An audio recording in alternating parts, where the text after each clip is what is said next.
Hey everybody, what's up? Chad Wesley Smith here for Beers with Chad and Juggernaut Training Systems. Today, I drink Trustworthy Brewing Company's Showroom Ready Hazy IPA, and I talk about The Last Dance. If you haven't been watching The Last Dance, it's awesome. And the question I try and get to today is Michael Jordan a good teammate? What does it mean to be a good teammate and a good leader? So if you've watched The Last Dance, hopefully you enjoy this discussion. Today's episode is brought to you by Lumen Skin. In an effort to stay 25 for life, like my beautiful girlfriend Marissa, trying to do a better job of taking care of the skin. So thankfully, Lumen sent me out some great products. My favorite is the moisturizing balm. So go check out lumenskin.com/JUGGLIFE to support Lumen and support the show. And hopefully you enjoy this episode. Here we go.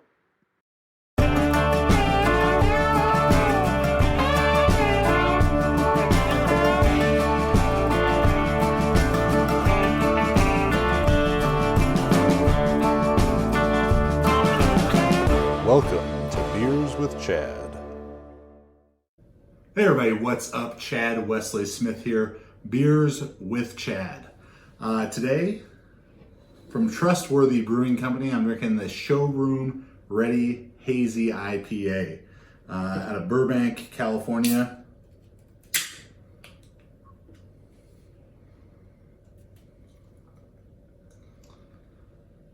I didn't think when these hazy IPAs first started becoming a big thing, I didn't really expect myself to be that big a fan of them, but I certainly am.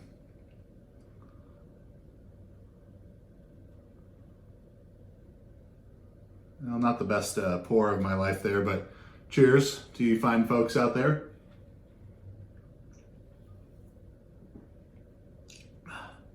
That is very, very good. So, like many of you, I am watching The Last Dance. The Last Dance is appointment viewing for me every Sunday evening. I'm looking forward to the last 2 episodes this upcoming week. And it's been this great nostalgic experience. I'm only 33 years old, so I was, 12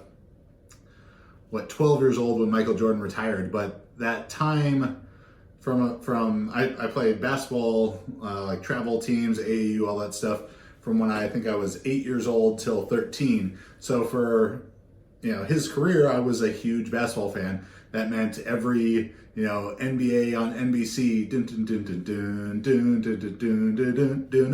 every those Saturday morning games that they would have, NBA Inside Stuff with Ahmad Rashad, watching that all the time, Nerf hoop on the door, hoop in the driveway, playing all day, watching Sports Center, going out into my driveway, and trying to recreate all the cool moves that he would do. Tongue out, doing slam dunk contests on my Nerf door, trying to go up with one hand, switch it in the air to the other hand. I loved Michael Jordan when I was a kid, so it's been a fun thing watching all this stuff, and it's been really cool to see the maniacal, relentless competitor that Michael Jordan is. And, thank the Lord that the fine folks, Jason Hare and everyone who is making this movie was able to push up the release to give us something to watch here during lockdown, because most of my viewing and listening right now is either The Last Dance or then sports talk, people talking about The Last Dance and their reactions to it. And one of those discussions that I heard come up this week in a couple different places is the idea that, is Michael Jordan a good leader, or is Michael Jordan a good teammate? Because if you watched this last weekend, I don't remember if it was episode 7 or episode 8, that really focused on him, the way that he would push his teammates. And if you've read Playing for Keeps, which is a great book by David Halberstam about Michael Jordan, you see more of that there, about how, Scottie Pippen was perceived to be this quiet, soft guy, and Michael Jordan pushed him, or maybe pulled him along to greatness. And that, whether he's getting in fights with his teammates, he's punching Steve Kerr, but I guess Steve Kerr, threw the first punch in that, a little overlooked part of that story. Or if he's just motherfucking these guys up and down, calling them hoes and all this stuff. He he was willing to do, and he broke down talking about this, that he made a sacrifice to do what was necessary to make his teammates better and to make their team successful. And that for him meant, being an asshole. And there, of course, are different kinds of leaders, whether they're, leaders as teammates, as coaches, as bosses, and they motivate through different means. And there's people who are successful through all of those means. But the idea and the discussion that I've heard coming up about, is Michael Jordan a good teammate, is a very interesting one to me, because the first thing you have to do is you have to define what is good. Is a good teammate someone who gets their teammates to win?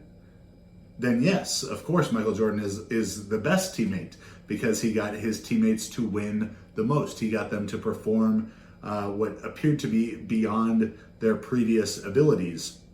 But as Michael Jordan was talking about it, and I can't remember which teammate this was specifically, but it was someone that he seemed to be very good friends with, and was just sort of like a nice, easygoing guy. And you could see this internal conflict that Michael Jordan was having in regards to, like, was it right to push this guy to be someone that he was not? That being aggressive, being this dog that Michael Jordan needed him to be, was not in his personality. He was a talented guy who was just sort of a nice guy and happy to be a pretty good basketball player. But Michael Jordan needed him to be more for the Bulls to succeed to their fullest. So if good equals effective, then certainly Michael Jordan is a great teammate and a great leader.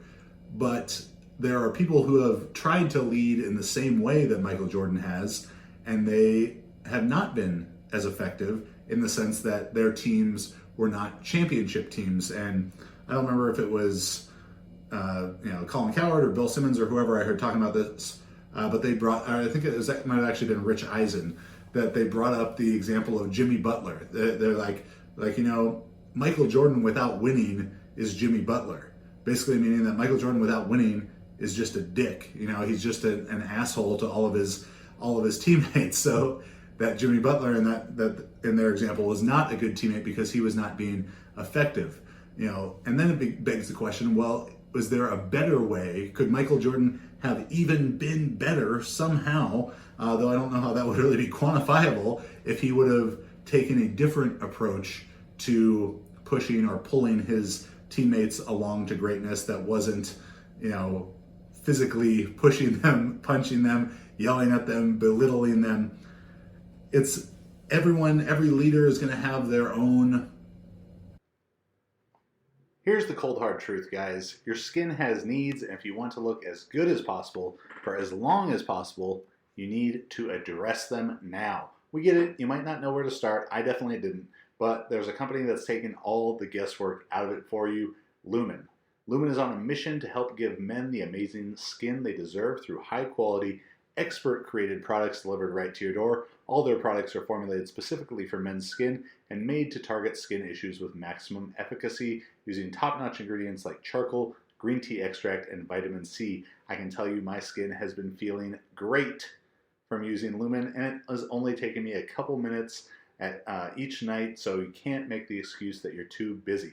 It's not just about looking good, it's about feeling good. You need good skin health, especially as you get older, to prevent long-term damage. I'm trying to stay looking 25 for life to keep up with my ageless girlfriend, and my favorite product for doing that is the moisturizing balm. The charcoal mask is great. It's all great. It's easy. Just takes a couple minutes. So even if you have no idea where to begin, Lumen makes it so easy to find the right skin management system for you. You can choose for different skin concerns to address, or just pick up a simple starter pack for free. You deserve to look and feel your best, and here's where to start. Go to lumenskin.com/JUGGLIFE to get 1 month free trial of everything you need to start your skincare journey at home. That's lumenskin.com/JUGGLIFE to get your first month free. lumenskin.com/JUGGLIFE. Their own personality in that, and that's, I think, something that Phil Jackson, the coach of the Bulls and then later the Lakers, seemed to be so incredibly effective at, was his emotional intelligence that he understood Michael Jordan needed to be coached one way, Scottie Pippen needed to be coached another way, Dennis Rodman needed to be coached another way, Shaq one way, Kobe one way, and finding the best way to do that for each person. And as coaches, that's a great challenge. My friend Brett Bartholomew in his book Conscious Coaching talks about that, and in his podcast The Art of Coaching. So I would highly suggest that if you're interested in learning more about how to figure out what those different athletes need and adjust your approach to each of them, you should definitely go check out Brett's stuff. When you saw Michael Jordan, break down in tears, talking about the sacrifice that he had to make to be this leader for his team, and when he said, the people who question that they haven't won shit, so he's not interested in their opinion. I love that Michael Jordan is Michael Jordan all the time in every situation, and he does not make apology for it. It's been a very refreshing thing to see in a world that is filled with hedged bets and apologies and not wanting to offend. He is unapologetically Michael Jordan. But as he broke down in this sort of conflict of, did he do things the right way? Was it right to push these guys out of their personality? It reminded me of a conversation that I got to have about probably 13 years ago with a coach named Bob Ladouceur. And Bob Ladouceur was the head coach at De La Salle High School for some 25 or 30 years. And if you're familiar with De La Salle, the movie When the Game Stands Tall, the book version of that is better, but isn't it almost always? De La Salle did not lose a high school football game for 12 years. They won 151 games in a row. It's a small Jesuit all-boys school in Concord, California, and inland a bit from Oakland. And they did a lot of that winning with athletes who did not seem very impressive, with offensive and defensive lines that averaged 215, 220 pounds, and especially through the latter years of that streak, we're going to beat teams like Long Beach Poly and Mater Dei, and these best teams in the country, teams with multiple 275, 300 pound linemen, 5-star players all over. And De La Salle did it through discipline, grit, of course some very talented players like Maurice Jones-Drew and DJ Williams, but their toughness was certainly their signature. And I spent 2 weeks with De La Salle my second year of college. When I was finishing up the year at Berkeley, I'd stopped doing track. At this point, I was getting ready to transfer from Cal Berkeley down to Southern California, and knew that I was going to begin coaching high school football. So I went every day for 2 weeks to De La Salle to observe their spring football practice, to talk to Coach Ladouceur, to their defense coordinator, Terry Edson, to their offensive line coach, who's now their head coach, Justin Allenbaugh, to see how De La Salle does it. Because to me, they were so interesting because they were so attainable in a sense that I knew at the high school that I went to and later coached at, we were never going to have, a bunch of 250, 270 pound high school offensive linemen. We weren't going to have these guys running 4.40s or these great track stars. We were going to have to do it through system, through discipline, through hard work. That just talent would certainly not be enough. And De La Salle seemed like an attainable model to that effect. So one of the conversations I had with him, and one of the questions I asked to Coach Ladd was, how do you instill toughness in your players? Because from watching them play, from watching them practice, these were clearly very tough, very disciplined, very willing to stick their face in another high school player's chest, to go up against guys who were outweighing them by 50 or 100 pounds. And Coach Ladouceur expressed the same kind of internal dilemma that Michael Jordan seemed to be struggling with in one of those last episodes of The Last Dance.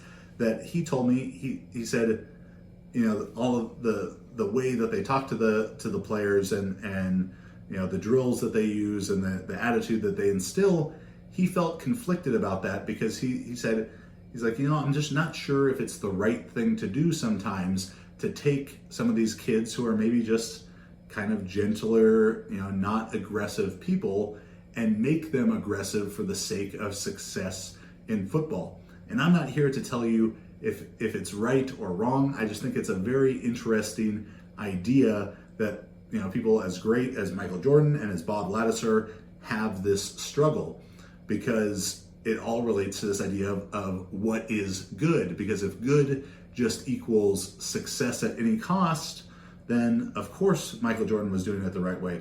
And of course Coach Ladd is doing it the right way. And Coach Ladd was instilling so many great life lessons in this. I don't think that there would be any way to say that pretty much anything he did as a coach was not good. But there are other examples out there of this too. In the business world, someone like Steve Jobs, who's just a notorious asshole and, berating and belittling his employees, but it was effective in building, the highest valued company in the world, in creating all of this great technology. I got to be around, and if you've seen in the past couple episodes, a guy named Johnny Stanton and River Craycraft that I had on, who are both in the NFL now. I've coached them since high school, and as they were coming out of high school into college, I prepared them to go to college. They had played at a high school called Santa Margarita, private school here in Orange County, won a state championship, were ranked number 1 in the country, and their coach, Harry Welch, was extremely successful on, not quite to the level of Bob Ladouceur, but state champion, multiple time CIF champion, and by all accounts was a huge asshole. There's actually things that he did that when I heard them, and I'm not, soft about this kind of stuff, I actually thought that may be child abuse, what these guys were describing, but it got results. So it was certainly effective, but was it good? That's sort of up to you to decide. At one of the other schools in their conference, a school called J. Sarah, their coach at the time was a guy named Jim Hartigan. And Jim Hartigan was very similar personality to Harry Welch, and from all accounts that I'd heard, very similar approach to the players, but they didn't win. So was Harry Welch a good coach and Jim Hartigan a bad coach, or good leaders or bad leaders, or good motivators or bad motivators? Because they used very, very similar tactics, but one of them was successful, one of them was not. Is that the measure of effectiveness? Are there so many other factors to consider with that? So that was, it was just sort of an interesting take that I'd had from watching The Last Dance, which I've enjoyed so much. I can't wait until these next ones. I'm sure that I'll watch them all through another 2, 3, who knows how many times over the years. I've seen most of the 30 for 30s more times than I care to admit, but if you want to go a couple episodes back and check out my top 10 favorite 30 for 30s, please do that. This was Beers with Chad. Make sure check out jtsstrength.com for Juggernaut apparel, AI coaching, all that stuff, our one-on-one coaching, and subscribe to the Juggernaut YouTube podcast, all that good stuff. You can use JTS10 for 10% off from Virus International, and CWS to save from RP on things like the RP Diet app. Cheers. This is Beers with Chad. We'll see you next time.